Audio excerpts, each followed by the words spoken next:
नमस्कार साथियों, आपके अपने YouTube channel Aravali classes Lokesh Verma में आपका हार्दिक अभिनंदन है, स्वागत है।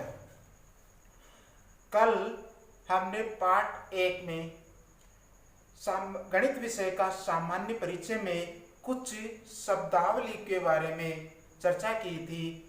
उन्हीं को आगे बढ़ाते हुए हम देखते हैं।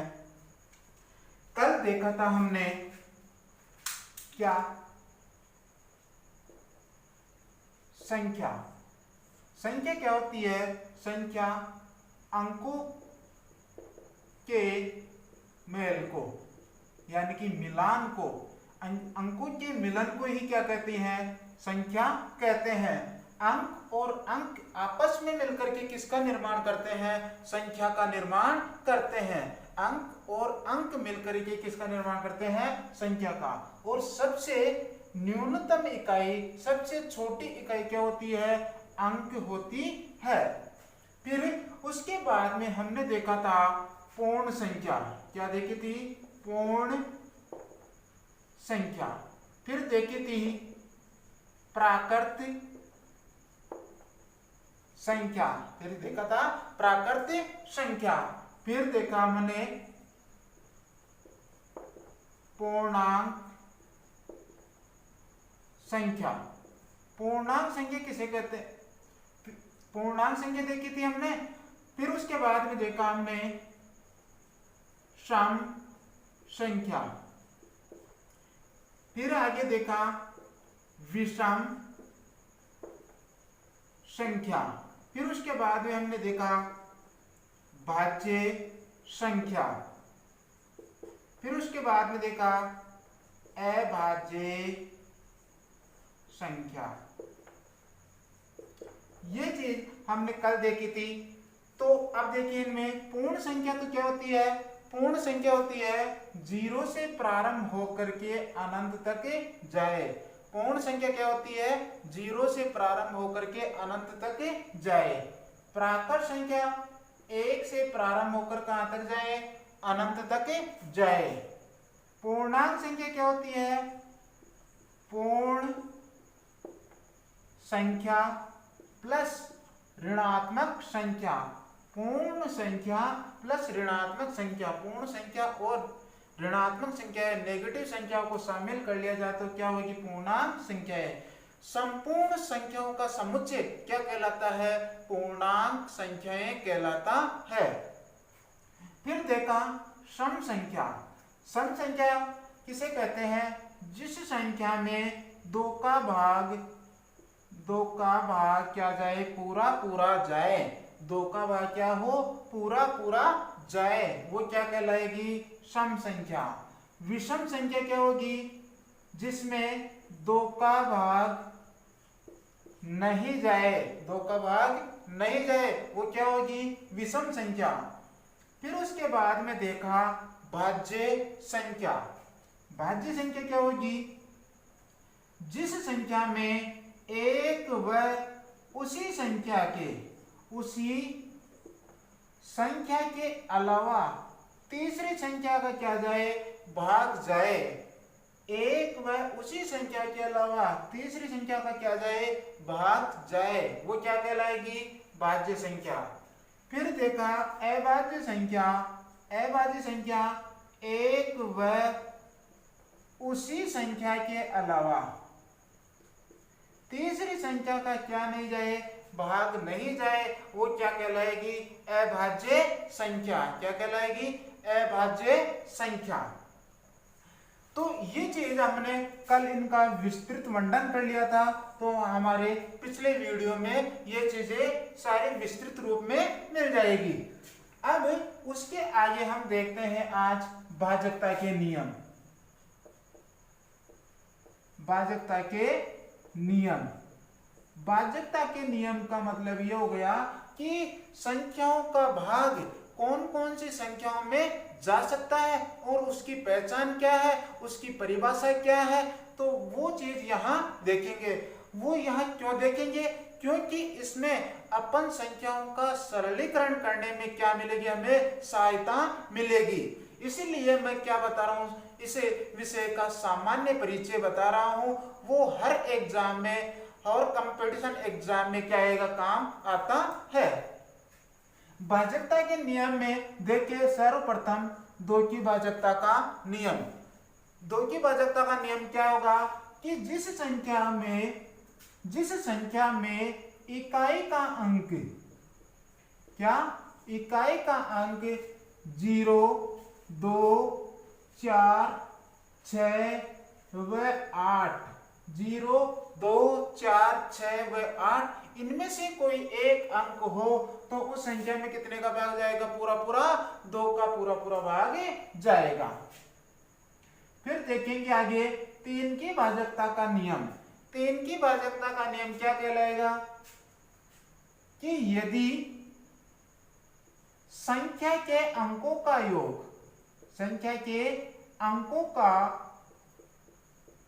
योग किसके पहाड़े में आए, 3 के पहाड़े में आए, 3 के पहाड़े में आए, तो उस संख्या में 3 का भाग पूरा पूरा जाएगा। अब देखिए यहां एक शब्द आ गया अंक, संख्या और उसके क्या अंक, संख्या के अंकों में। तो ये चीज हमने कहा देखी, यहां देख ली और कल वाले वीडियो में देखी। तो अंक क्या होता है, संख्या का सबसे सूक्ष्मतम रूप, सबसे छोटा रूप। तो ये संख्या देखिए एक बार अपने पास आ रही है 63। ये 63 क्या है, पूरी एक संख्या है और इस 63 में 6 प्लस 3 यानी कि 6 और 3 ये दोनों क्या है, अंक है। अब इन अंकों को जोड़ दें तो कितना आ रहा है, 9 आ रहा है। और 9 किसके पहाड़े में आ रहा है, 3 के पहाड़े में आ रहा है। इसका मतलब यह है कि इस 63 में कितने का भाग जाएगा, पूरा 3 का पूरा पूरा भाग जाएगा। तो क्या पहचान हुई, यदि संख्या के अंकों का योग 3 के पहाड़े में आ रहा हो तो उस संख्या में 3 का पूरा पूरा भाग जाएगा। फिर उसके बाद में देखते हैं हम 4 की भाजकता का नियम। 4 की भाजकता का नियम यह है कि इकाई व दहाई में कितने का भाग जाए, 4 का भाग जाए। इसका मतलब ये हो गया कि पूरी संख्या में 4 का भाग जाएगा। पूरी संख्या में कितने का भाग जाएगा, 4 का। तो संख्या के आखिरी के अंतिम दो अंकों में कितने का भाग चला जाए, 4 का भाग पूरा पूरा चला जाए तो उस संख्या में कितने का भाग जाएगा, 4 का पूरा पूरा भाग जाएगा। एग्जाम्पल के लिए देखिए 148 संख्या है, संख्या तो कितनी है 148 और अंक कितने इसमें 3 अंक है, 1, 4 और 8। आखिरी के दो अंक देखिए 4 और 8, 4 और 8 में कितने का भाग जा रहा है, 4 का। कितने आ रहे हैं, 12 आ रहा है। इसका मतलब इस पूरी संख्या में 4 का भाग पूरा पूरा जाएगा। ये 4 की भाजकता का नियम हो गया। उसके बाद में हम देखते हैं 5 की भाजकता का नियम। 5 की भाजकता का नियम क्या आएगा कि जिस संख्या के इकाई अंक 0 और 5 इनमें से कोई एक अंक हो तो उस संख्या में 5 का भाग पूरा पूरा जाएगा। उस संख्या में कितने का जाएगा, 5 का भाग। ये 5 की भाजकता का नियम हो गया। अब देखते हैं हम 6 की भाजकता का नियम। 6 की भाजकता का नियम ये हो गया कि जिस संख्या के अंकों में 2 और 3 दोनों संख्याओं का क्या जाए, भाग पूरा पूरा जाए। 2 और 3 का भाग पूरा पूरा जाए। इसका मतलब उस संख्या में कितने का भाग पूरा पूरा जाएगा, 6 का भाग पूरा पूरा जाएगा। जिस संख्या में 2 व 3 का भाग पूरा पूरा चला जाए वो उस संख्या में कितने का भाग पूरा पूरा जाएगा, 6 का भाग पूरा पूरा जाएगा। एग्जाम्पल के लिए देखिए 66 है अपने पास। 66 में 2 का भाग जा रहा है या नहीं जा रहा, जा रहा है। क्यों जा रहा है, क्योंकि इकाई का अंक क्या होना चाहिए, 0, 2, 4, 6, 8। इसमें से कितना है, 6 है। यहाँ कितना है, 6 है, इसका मतलब इसमें 2 का भाग पूरा पूरा जा रहा है। अब अगली कंडीशन भी क्या होनी चाहिए, संतुष्ट होनी चाहिए। अगली कंडीशन क्या है कि 3 का भाग भी क्या जाना चाहिए, पूरा पूरा जाना चाहिए। अब 3 की भाजकता का नियम क्या है कि संख्या के अंकों का योग किसके पाड़े में हो, 3 के पाड़े में। अब 6 और 6 दोनों को जोड़ेंगे, कितने आएंगे अपने पास, 12 आ रहा है। और 12 किसके पाड़े में आते हैं, 3 के पाड़े में, इसलिए इसमें 3 का भाग भी पूरा पूरा जाएगा। दोनों कंडीशन संतुष्ट हो रही है, इसका मतलब इसमें कितने का भाग भी पूरा पूरा जाएगा, 6 का पूरा पूरा भाग जाएगा। उसके बाद में हम देखते हैं 8 की भाजकता का नियम।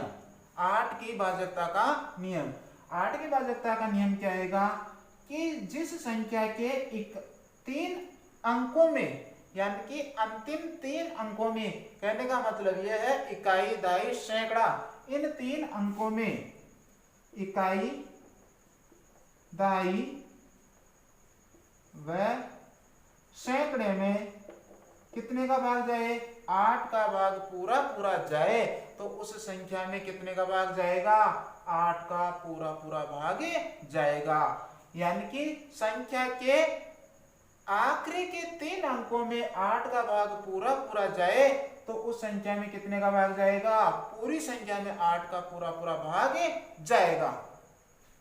आगे देखते हैं 9 की भाजकता का नियम। 9 की भाजकता का नियम क्या होगा कि यदि संख्या के अंकों को जोड़ दें, यदि संख्या के अंकों को जोड़ दें, तो उस संख्या में कितने का भाग जाएगा, पूरा पूरा 9 का भाग जाएगा। कब, जोड़ने पर वह 9 के फाड़े में आए। तो क्या आया, संख्या के अंकों का योग किसके फाड़े में आए, 9 के फाड़े में आए। एग्जाम्पल के लिए देखिए, अपने पास 99 आ रहे हैं, 99 को जोड़ो, 9 और 9 कितने होते हैं, 18 होते हैं। 9 प्लस 9 बराबर कितने हो रहे हैं, 18। और 18 किसके पाड़े में आ रहे हैं, 9 के पाड़े में आ रहे हैं। इसका मतलब इस पूरी संख्या में 9 का भाग जाएगा। उसके बाद में हम देखते हैं 10 की भाजकता का नियम। 10 की भाजकता का नियम क्या होता है कि इकाई का अंक क्या हो, 0 हो। आगे देखते हैं हम 11 की भाजकता का नियम। 11 की भाजकता का नियम, 11 की भाजकता का नियम यह हुआ कि संख्या में सम व विषम स्थानों का, सम व विषम अंकों के स्थानों का मान यदि बराबर आ रहा है, सम और विषम स्थानों के अंकों का योग का मान यदि बराबर आ रहा है, तो उस संख्या में कितने का भाग जाएगा, 11 का भाग पूरा पूरा जाएगा। For example 1331, 1331। अब मैंने बोला कि संख्या के स्थानों में सम, यानी कि एक अंक को छोड़कर दूसरा, एक अंक को छोड़कर दूसरा, तो क्या हुआ, 1 प्लस 1 को छोड़ दिया 3 को, दूसरा 3 ले लिया, 3 बराबर कितना हो रहा है, 4। फिर दूसरे जो बच गए, यानी कि 3 प्लस 1, 3 प्लस 1 बराबर कितना आ रहा है, 4 आ रहा है। ये दोनों क्या हो रहे हैं, बराबर हो रहे हैं। इसका मतलब क्या हुआ कि इस संख्या में 11 का भाग पूरा पूरा जाएगा। तो ये चीज आज हमने देखे। तो क्या क्या देखा, हमने देखा पहले संख्या, अंक, संख्या, फिर अंक, अंक सबसे छोटी इकाई, सबसे छोटी इकाई, और अंक और अंक मिलकर किसका निर्माण करेंगे, संख्या का। फिर देखिए पूर्ण संख्या, पूर्ण संख्या कहां से स्टार्ट होगी, 0 से होगी, अनंत तक जाएगी। फिर उसके बाद में प्राकृत 1 से स्टार्ट होगी, अनंत तक जाएगी। पूर्णांक संख्या, पूर्ण संख्या में कौन संख्या, नेगेटिव संख्या। सम, जिसमें 2 का पूरा पूरा भाग जाए, विषम 2 का भाग नहीं। फिर भाज्य, 1 व खुद के अलावा, उसी संख्या के अलावा तीसरी संख्या का भाग जाए, भाज्य। अभाज्य, जिसमें 1 व उसी संख्या के अलावा तीसरी संख्या का भाग नहीं जाए, वो क्या होगी, अभाज्य संख्या। फिर देखिए भाजकता का नियम, भाजकता के नियम 2 का देखा, इकाई का अंक क्या 0, 2, 4, 6 और 8, इनमें से कोई भी एक अंक हो। फिर देखा 3 का, 3 में क्या बताया, संख्या के अंकों का योग किसके पाड़े में आए, वो 3 के पाड़े में आए, तो कितने का जाएगा 3 का। 4 का क्या आएगा, इकाई व दहाई यानी कि संख्या के आखिरी के अंकों में कितने का भाग जाए, 4 का पूरा पूरा भाग जाए, इसका मतलब ये हुआ कि पूरी संख्या में 4 का भाग पूरा पूरा जाएगा। फिर देखा 5, 0 और 5 का इकाई क्या हो, 0 और 5 हो। फिर देखा 6 जिसमें 2 व 3 का भाग पूरा पूरा जाए। फिर देखा 8 का, 8 के में लास्ट के 3 अंकों में, लास्ट के संख्या के लास्ट के 3 अंकों में यदि 8 का भाग पूरा पूरा जा रहा है, इसका मतलब पूरी संख्या में 8 का भाग जाएगा। 9 की भाजकता का नियम देखा कि संख्या के अंकों का योग यदि 9 के पाड़े में आ रहा है तो संख्या में, पूरी संख्या में 9 का भाग पूरा पूरा जाएगा। 10 की भाजकता का नियम, संख्या का इकाई क्या हो, 0 हो। 11 में क्या, एक अंक छोड़ करके दूसरा अंक और उसी प्रकार जो छोड़ा गया अंक है उससे अगला अंक, यदि दोनों जोड़ने पर बराबर आ रहे हैं तो ये क्या होगा, 11 का भाग पूरा पूरा जाएगा। तो ये देखा आपने सामान्य परिचय।